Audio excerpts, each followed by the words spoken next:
All right, let's get cooking. Welcome to the latest edition of Chin Check Sports Radio. I'm your host, JD, and I want to thank you all for taking the time out to listen to us. And as always, we welcome any suggestions, feedback, comments, and criticisms, which improves the quality of our program, which ultimately improves your listening experience. That music that you're hearing in the background is the sad, merciful end to the Dallas Cowboys 2019 campaign, ending in week 16. And I do want to apologize for last week. I was clearly upset, and I incorrectly stated that it was week 17 when in fact it was week 15. So this is week 16. And the Cowboys conclude their season with a 47 to 16 victory over the depleted division rival Washington Redskins. Let's go on to our meaningless statistics here. Quarterback Dak Prescott, 23 of 33 attempts for 303 yards, 4 touchdowns. Running back Ezekiel Elliott, 18 carries, 122 yards, 1 touchdown. Wide receiver Michael Gallup, 5 catches, 98 yards, and 3 touchdowns. And here's your Chin Check Player of the Week. Amari Cooper, 4 catches, 92 yards. On the defensive side, safety Jeff Heath, 8 total tackles, 7 solo tackles.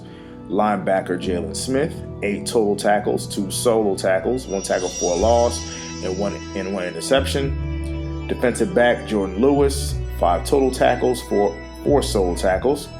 Defensive back Chidobe Awuzie, 5 total tackles, 3 solo tackles. Defensive tackle Christian Covington, 4 total tackles, 4 solo.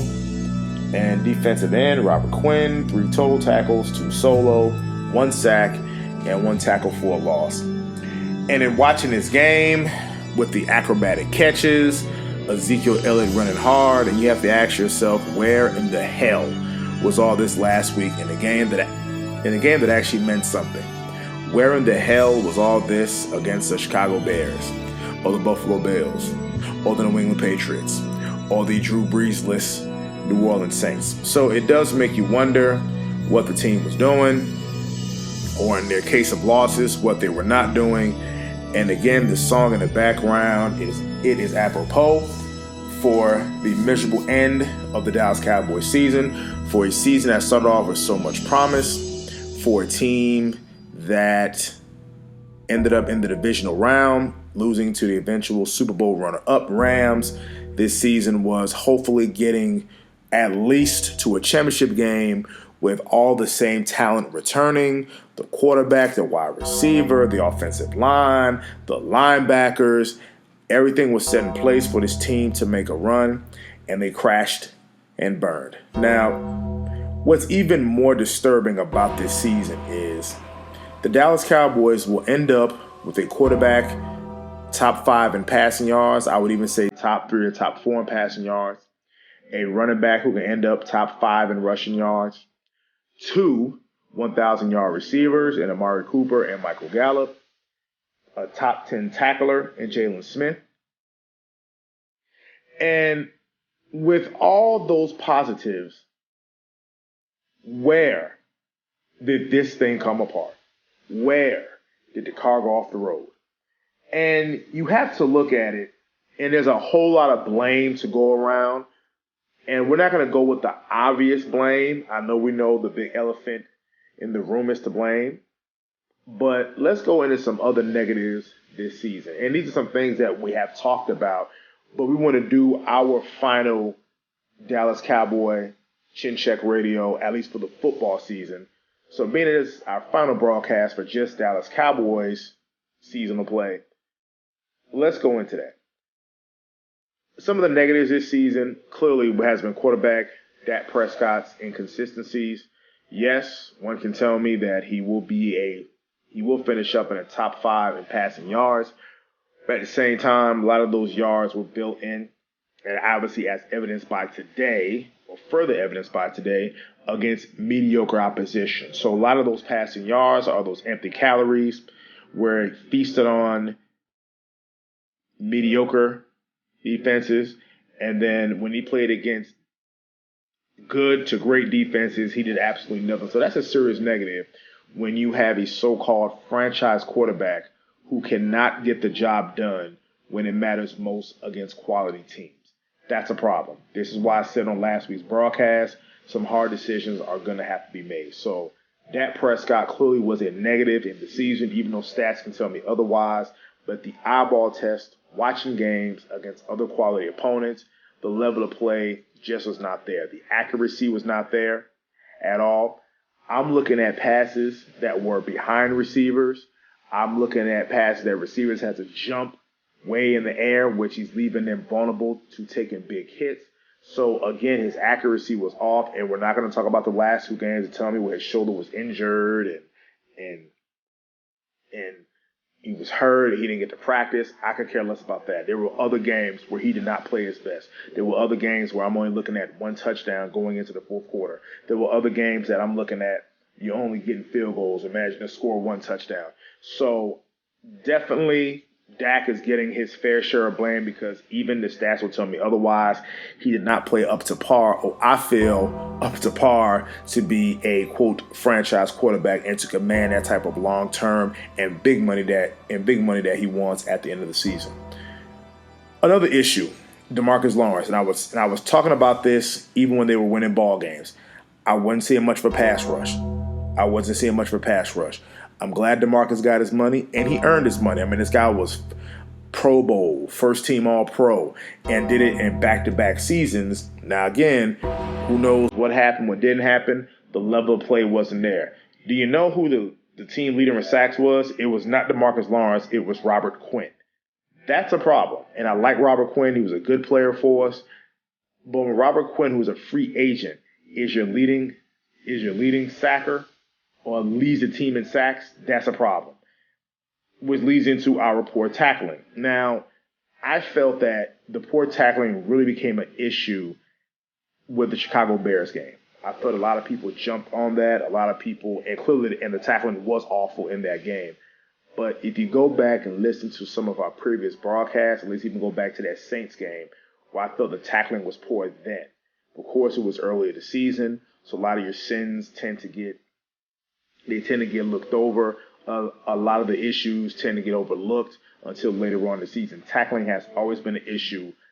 I felt really, I would even go back to even the first game against the Giants when Saquon Barkley was breaking long runs in the first quarter, in the first half, and the tackling was awful. It was just that the Giants' defense was so bad, the Cowboys, based on talent on the field at that time, were able to overcome that. But I felt the tackling was an issue this whole season. Now, that goes into why is tackling an issue. Does it have anything to do with not being able to have any full practice anymore or any padded practice anymore, not being able to hit as often in practice? This is the collective bargaining agreement. The players wanted less contact, they wanted less hard practices, and the league gave into those demands, but now they're getting a bigger share of the money pie. So definitely was not impressed with the tackling this season. I noticed it during the Giants game. To me, it really became obvious to Cowboys fans, well, let's face it, honest Cowboys fans like myself, who noticed a poor tackling in the Saints game, which leads us right into Leighton Vander Esch. And I've been saying this even before Vander Esch got hurt. He was not playing well. I don't know if it was a sophomore slump, but to me, he was not wrapping up. He wasn't that terror or that force that he was in his rookie season as the Wolf Hunter. This is what happens when you start doing commercials. All of a sudden, you got the film and you're on set for hours on end, and you're not honing your craft. Again, we like for athletes to make their money and to maximize their earning potential. But at the same time, I'm judging you by production on the field. And the production on the field that I saw of Leighton Vander Esch was not that well even before he got hurt. So that was an issue again, even at the beginning of the season. I didn't see the tackling. I didn't see the discipline. I just didn't see it. So I was concerned about Vander Esch even before he was injured. Cornerback Byron Jones clearly has regressed. After one decent season in a proper position as a cornerback, he was one of the sure things that you thought going into the 2019 season was your cornerback play, and Byron Jones did not play well at all. I felt that Chidobe Awuzie kind of took the reins as their best corner. He definitely played well, I think, this season. So For some reason, Byron Jones clearly regressed, and clearly regressed. Now, for the Chin Check Radio holiday wish list, you can say New Year's Eve wish list. You can say New Year's Eve goals. You can say wishes for 2020. What I would like to see going forward to improve the Dallas Cowboys in 2020 are, well, I should say the Dallas Cowboys New Year's resolutions is going forward. As I speak, what should be happening now is the removal of Jason Garrett as the head football coach. It's that simple. Nothing else needs to be said. The Cleveland Browns have already fired Freddie Kitchens. I'm waiting for Jason Garrett. Now, I believe his contract actually does expire on Wednesday. That's fine. Whenever time it expires on Wednesday, the minute after, it needs to be leaked out to the press conference, whatever, breaking news that Jason Garrett is no longer the head football coach of the Dallas Cowboys. Now, if you go back and listen to the broadcast that I did on the Jason Garrett era,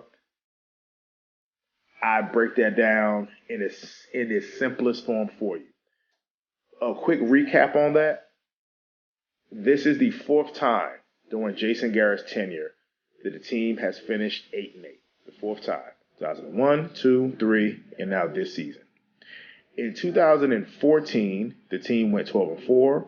In 2016, they went 13-3. And last season, in 2018, they went 10-6. If you really, those numbers, or those seasons rather, actually boost his win percentage, because those 8-8 seasons is actually an accurate of Jason Garrett's tenure as a coach. He's been mediocre. So I think it's very revealing. I think that these 8-8 seasons under his tenure is very much Jason Garrett. Again, I'm not gonna knock the guy personally like other people do, but I'm looking at play on the field. I'm looking at motivation on the field, and a common theme this season, for the life of me, and I couldn't wrap my brain around it, was why the team was starting off slow. And it's something, I mean, you're not motivating the guys, or the guy's not motivated, or the guy's not fearful of anything. But it were too many times this season when I felt the team came out flat. And I even felt that even during the Eagles game last week, considering how flat they came with what was on the line. And that was a recurring theme this year, and it never improved. And of course, you can get away with it against a mediocre team, i.e., the Miami Dolphins, where they played the Cowboys neck and neck for the first half. And it wasn't until the third quarter is when the Cowboys pulled away. So these were problems back then that I noticed and I spoke on. It's just that, of course, playing against mediocre teams at the beginning of the season, teams are trying to get their bearings. And it really started to become an issue towards the end of the season. There were only 2 games this season where the Cowboys jumped on the team from the opening whistle, and that was the first game versus the Philadelphia Eagles and the game against the Los Angeles Rams. And those were their two, probably their most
print on how to handle your offense, things weren't getting done. Now, the game, I will give him credit. No, I can't even do that because even in that Minnesota Vikings game where Dak clearly had the hot hand and Dak couldn't be stopped, now all of a sudden you want to give the ball to Ezekiel Elliott. So now that goes into, was Kellen Moore told to run Ezekiel Elliott towards the end of that game? And if it was, who told him? And if that was Jason Garrett, that's more evidence as to why Jason Garrett needs to be gone. But I've seen enough from Kellen Moore. The fact is, as the offensive coordinator, and I don't know who the quarterback coach is, I believe that should be John Kitna, is why your quarterback's mechanics have not improved. Why are balls still sailing high? So, yes, the offensive numbers look better in comparison to Scott Linehan, but now we see Scott Linehan really wasn't the problem. So I think Kellen Moore, yeah, you can tell him he's a coach's kid and he knows plays. He's been drawing, that old crap they were said at the beginning of the season. He's been drawing plays in the sand since he was a little child, and his father, the son of a coach and everything, and he's highly intelligent. That's great, but he can be a damn coach somewhere else. Another person who should go with him, either pick one, either Chris Richard or Rod Marinelli. The both of them is not working because, again, a strength of this particular team was supposed to be their defense, and I felt the defense really, it's kind of weird because the defense really didn't cost them games. I thought the offense actually cost them more games than what the defense did, but at the same time, the defense, I didn't feel that same dominance like they had last year. Barely had any sacks, barely forced any turnovers. Now today, they forced a lot of turnovers today, a lot of interceptions, fumbles, turnover on downs. So their turnover numbers might look a little bit better after the game versus the Redskins, but throughout the season, you hardly saw any turnovers. You hardly saw any sacks. Pass rush was non-existent. So to me, there's your coaching. There's some of your talent on the team, and there's some of your coaching. So you cannot bring the same group back because they have clearly regressed under Chris Richard and Rod Marinelli. So one or both is going to have to go. I haven't seen a situation where you have one guy's a defensive line coach and the defensive coordinator, and the other guy's a passing game coordinator and the defensive back coach. Stop. Get you one defensive coordinator, let him have control of the defense, and let him do his thing. But somebody needs to be going along with Jason Garrett and Kellen Moore. So that's for Jerry to decide or Steven to decide whether it's going to be Chris Richard or Rod Marinelli. Somebody needs to go. Another New Year's resolution I want to have for the Dallas Cowboys is to rebuild the offensive line. Again, the offensive line that was their strength since 2014 has now become a serious weakness in 2019. Now, in 2014, you had the great DeMarco Murray, who led the league with over 1,800 yards, AP Offensive Player of the Year. 2015, even with the Darren McFadden, still was able to gain 1,000. I believe he finished 4th or 5th in the AFC in rushing yards. 2016, they have Ezekiel Elliott. 2017, even suspensions be damned, he was still leading the league in rushing, so he probably would have won another rushing title. In 2018, Zeke ran wild. Some of the sacks that Dak Prescott took, I felt that was his lack of pocket awareness, and so I really can't put that on the offensive line. This season, I saw too many times where I have an offensive line that's full of first-rounders, an offensive line who's getting paid a lot of money. There's a lot of money tied up in an offensive line, getting beat and manhandled on the line of scrimmage. That's a problem. An offensive line who is getting totally smacked up front. And I think Travis Frederick coming back from the Guillain-Barré, the autoimmune disease that he suffered last season, I felt was a pick-me-up. I felt was definitely a good story. Was he the same player that he was last year? I don't know. But I felt he was solid enough, and I think he should get the comeback player of the year. But I'm looking at an offensive line, 3 Pro Bowlers, 3 first-rounders, a lot of money tied up, and probably even more money tied up if you go into Lyle Collins' contract coming up. And they were getting whipped. Totally just getting dominated on the line. That Minnesota Vikings game, they got their lunches handed to them. Now that goes back into Kellen Moore. Kellen Moore has a thing where if the running game wasn't working at first, he completely abandons the running game. So I have an issue with that. And That's why he definitely needs to go. If Now, how do you rebuild the offensive line? They're gonna have to start drafting players because the youngest person on the offensive line, who was Connor Williams ended up getting hurt and tearing an ACL, which made him out for the season. Connor Williams was actually playing decent, was bench like got hurt, bench came back, so I thought he played well. Then the backup gets hurt. Xavier Suafilo gets hurt. So I definitely the offensive line is going to have to be rebuilt. Tyron Smith, I like the guy, but at some point the body keeps breaking down and it keeps getting worse. So I'm not saying get rid of the guy, but they need to make some serious changes here, and that's one thing that goes into why I like how the Patriots do business. And I talked about this last week. Hard decisions are going to have to be made, whether it's to let somebody go. Their backups again is an issue because Cameron Fleming was getting worked by Montez Sweat today. So, again, my New Year's resolution for the 2020 Dallas Cowboys, they're going to have to rebuild the offensive line, whether it's through the draft, whether it's through free agency, but they're going to have to build that offensive line because it's clearly not the same offensive line that we saw that was cheese grating people for the last 3, 4, 5 seasons. They're clearly not the same. You cannot bring the same group back who's a year older. You're going to have more injuries because Zach Martin was banged up. Travis Frederick was coming back. Tyron Smith was banged up. And those are your 3 best players. And then Connor Williams got hurt. So your whole entire offensive line was battling injuries. And again, they were not establishing themselves. They were not establishing their dominance like they have in years past. Next order of business. Dak Prescott's contract, like I mentioned this last week, I will give him a 1-year deal, which means if you franchise him, too bad. Because what I have seen this season in some of these games, that is a time to prove and to show that you deserve top quarterback money. Dak Prescott did not deliver. Again, you can tell me he'll be top 4, top 5 in passing yards. Doesn't mean a damn thing. The games that I saw, again, the eyeball test, the games that matter most, he came up extremely short. And I would not give that man no long-term deal worth that kind of money. If you have to keep him on a franchise deal and draft another quarterback, because I have seen everything I needed to see of Dak Prescott. His passes are not accurate. When he plays a good team, he just cannot get it done. When they shut the running game down, he cannot get it done. And that's only happened one time where I felt he looked good despite them shutting the running game down, and that was against the Minnesota Vikings. But other than that, the other times where he's had the ball in his hands, he did not make it happen. And ladies and gentlemen, one thing about us at Chin Check Radio, we are students of history. And our recent history tells me they gave Tony Romo big contracts and asked me, how many Super Bowl rings did the Cowboys win with Tony Romo? I'll wait. No, you know what? I'll even change the question. How many Super Bowls did they get to with Tony Romo? Oh, none again. How many NFC Championship games did they get to with Tony Romo?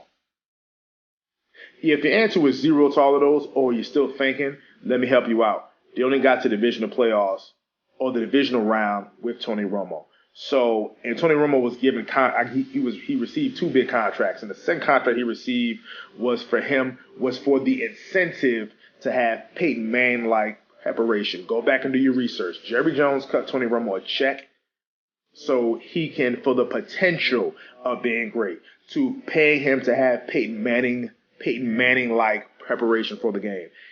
Either you were doing that before the contract. So, and Tony Romo got a hefty contract, got nothing out of it. Do not give Dak Prescott that type of money that he's asking. I would do a 1-year franchise deal and really start looking for a quarterback in this draft. Really, either start looking for a quarterback and go ahead and groom him to become Dak's successor, because everything that I've seen this season, I am not convinced on Dak Prescott as a long-term answer. And we have enough empirical evidence to support this. 2016, 17, 18, 19. We have 4 years.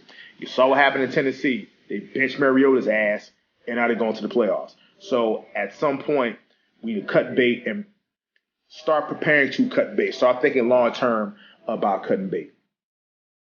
Also, I would look into Jason Witten. We're glad you came back, and I'm sure it was a heartwarming story, but we're going to show you the door. And I mentioned this before. I like the Bill Belichick, again, videotape be damned, the Bill Belichick way of looking at players. There's too much sentimental value in Dallas.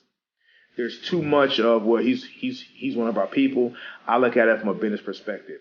Is Jason Witten the same player that he was at his peak? The answer is clearly no. He needs to go. You can tell me he looks faster. No, he doesn't. And I'm going to give you one play to do your own comparison of Jason Witten then and Jason Witten now. Go back, Google right now. 2007 Sunday night, Cowboys at the Dallas Cowboys at the Eagles. Jason Witten, he takes a pass, gets blasted over the middle, helmets goes flying off, and is sprinting down the field. Go look at a recent Jason Witten catch and run. There's nothing there. So that should tell you everything you need to know. And I believe in a Belichick old model. You part with the player a year early before it's a year too late. And Jason Witten, it's been a couple of years too late. Send him off, give him a nice little send-off, whether it is trade him, release him, get some draft picks. I would go ahead and I would cut bait with Jason Witten and utilize a more athletic tight end in Blake Jarwin. Because for some reason, when Blake Jarwin has a ball in his hands, magic happens. Maybe I'm the only one that's seeing this, but at the same time, I think that we should move on from Jason Witten. You're taking snaps away from younger tight ends who need to develop, and Blake Jarwin has showed that he can play and be productive when given the opportunity. Michael Bennett, bye-bye. It just didn't work out. To me, not that menace that he was in Seattle. And clearly, when the New England Patriots when the New England Patriots, when they're quick to get rid of you, that's a problem. And for the Patriots, with that type of defense, with that type of talent they have, for them to get you out of the building, that's a serious problem. I would seriously part ways with Michael Bennett. It just didn't work out, much like the whole Greg Hardy thing didn't work out. Wasn't the same player. Yeah, you can get mad and cuss the team out, but I need production on the field. And I like Michael Bennett, but I just didn't get that level of production on the field. Byron Jones. I would part with Byron Jones because remember, he was one of the guys, along with Dak, along with Amari, along with Zeke, along with Jalen Smith, along with Van Der Esch, who was in line for a long-term deal. And this is how Byron Jones played this season in a contract year. So, and I kind of knew, and I kept telling people during the offseason, he was having hip issues. And I don't know if he had a hip surgery or if he has a hip injury, but I said that's going to affect his play. That's going to affect his play because obviously my guys listening who played football, playing cornerback, it's all about the fluidity in the hips. So if you're having hip problems, you're clearly not going to be the same player. So that, I think, was a big reason why he regressed this season, but you regressed in a contract year. So definitely, we don't need that. I would definitely part ways with Byron Jones and get some other cornerback help, which goes into safety help. Jeff Heath is a solid safety. He's going to be where he needs to be. Definitely was our best defender this week, or one of our best defenders this week. But at the same time, I don't see that ball hawking safety. And they had a deal in place to get Jamal Adams, and clearly that fell through. And I don't know what it is about the Dallas Cowboys who cannot develop safeties. They had a deal with Earl Thomas with Seattle. They jerked the rug out from under Jerry. They tried to talk to about Jamal Adams. The Jets wanted a king's ransom for him. So you do realize their best safety tandem was Darren Woodson and Roy Williams back in 2002. So that's a serious problem. They have not been able to develop safeties. And that's been an Achilles heel. They need a ball-hawking safety. There was some kid out of Texas A&M who was supposed to be that ball-hawking safety, and I hardly ever saw him on the field. I believe that's Donovan Thompson. So I don't know what happened, but they need to definitely develop better safety play. I would part ways with Sean Lee. Again, Sean Lee, productive player for us, been a leader on defense. Clearly, you saw his value when he got hurt and the team all of a sudden couldn't play defense. But he's older. At any point, he can be injured. I felt the reason why he was able to come in and contribute this season because he wasn't taking the grind or he wasn't taking the pounding. That's why a young, bigger linebacker in the Van Der Esch was able to take those plays, and when he got hurt, that's why Sean Lee was able to step in and at least be productive, because it wasn't that much wear and tear on his body.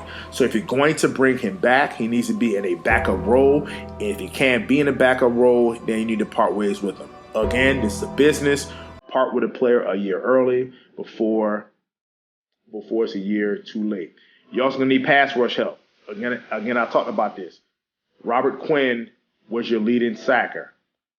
DeMarcus Lawrence only had 5 sacks. That's a problem.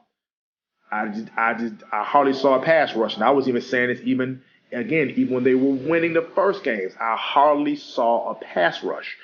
So you're gonna have to draft some players. Either draft some players or try to develop some players. Which is why a Rod Marinelli or Chris Richard needs to go. Because if a Rod Marinelli is a defensive line coach and your defensive ends and your defensive line is not generating enough of a pass rush, then you definitely need to go, because clearly the message is not getting across. Again, I don't see hardly any pressure up the middle. Malik Collins, every now and again he might have a play every now and again. But you have Robert Quinn, you have Michael Bennett, and you have DeMarcus Lawrence, and I got nothing out of my pass rush.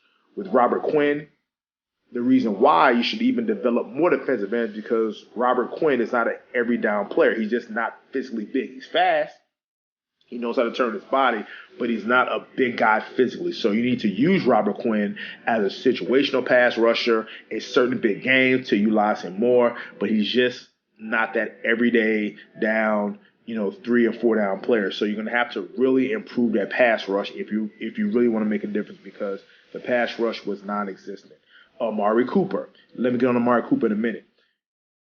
When you do nothing, again, I go back to that Patriots game and to the Eagles game last week. Now you can tell me he's possibly injured, and I think he was injured, and I will give him credit. But at the same time, you can't be injured. The injuries can affect you on the road more than it does at home, because at home, you're flying all over the field. But now when you're on the road, all of a sudden you're injured and you're taking yourself out of games, or you may bench in the fourth quarter. You cannot tell me any time of a number one wide receiver on the team being benched at a critical part of the game. It just doesn't happen. I'm sorry, it just doesn't happen.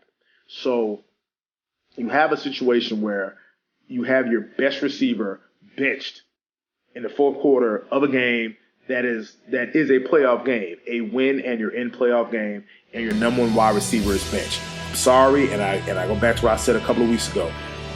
When Amari Cooper goes upstairs to ask for that large contract, pop in a copy of that New England Patriots game and the Eagles game. The Patriots game when you were shut out by Stephon Gilmore, and play the tape the very next week of him getting dogged by DeAndre Hopkins. And if you watch today's game, and I forget the receiver name for the Miami Dolphins, but he was having Stephon Gilmore's lunch, and yet Amari Cooper could do nothing with this guy. Oh, and by the way, that game versus the Dolphins was in New England, and he did absolutely nothing. So in the Eagles game, playing a depleted Eagles secondary, the team who you lit up last season in Dallas for 200 and something yards, and you do nothing with them when it mattered most, when the division is on the line.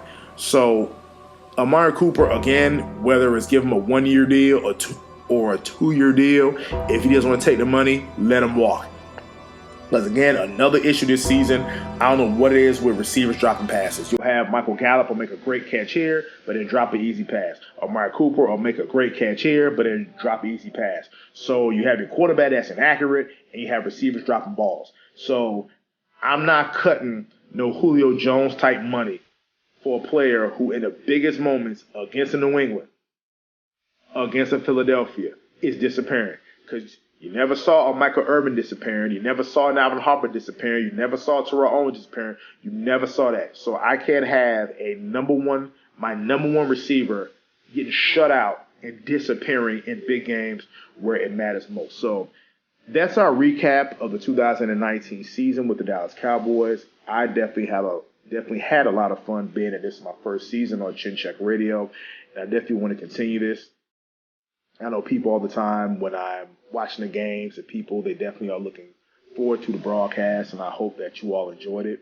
And again, we're going to have other broadcasts, so this is not the last thing you're going to hear from us during the year. This is just for the Dallas Cowboys seasonal play. Of course, I wish they were in the postseason, but Probably do a couple of shows, maybe about the playoffs. I'm working on my all-time favorite Dallas Cowboys list, the players that I grew up watching, some of the process of putting that together, and I'll post those as soon as I'm done with them.